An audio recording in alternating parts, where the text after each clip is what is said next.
প্রতিদিনের চিন্তা ও প্রার্থনা। 23শে মে।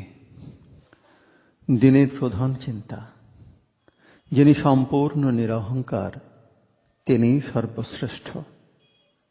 মুখস্থ করা যায়। ওগো তুমি অপূর্ব মহান, বলো মোরে কেন চাহো তুমি তুচ্ছ দিনহীন প্রাণ? করিবে কি উজ্জ্বল তাহাদের তোমার পদচিহ্ন দানে?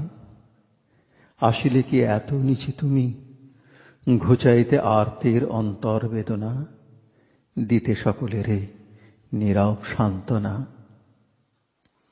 উপদেশ। এমন কোন লোক আছেন যাহারা কৃতিত্ব লাভ করিয়া, গৌরব অর্জন করিয়া যেন আরো কোমল ও নম্র হন। আবার অন্য লোকও আছে যাহারা আপনার কৃতিত্ব দেখাইতে চায়।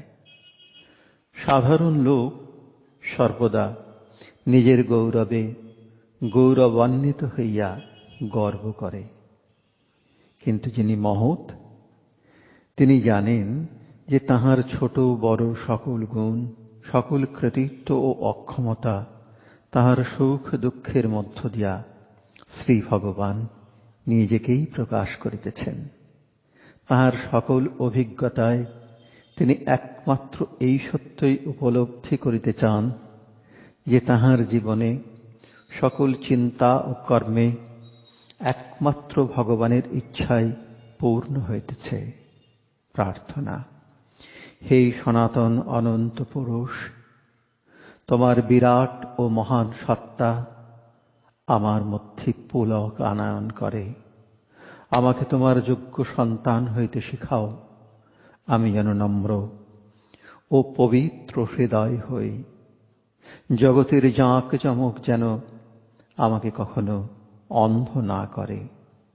আমি যেন তোমার মহিমায় পরিস্ফুটভাবে দেখিতে পাই। তুমি একমাত্র আমার প্রেমের ও পূজার পাত্র।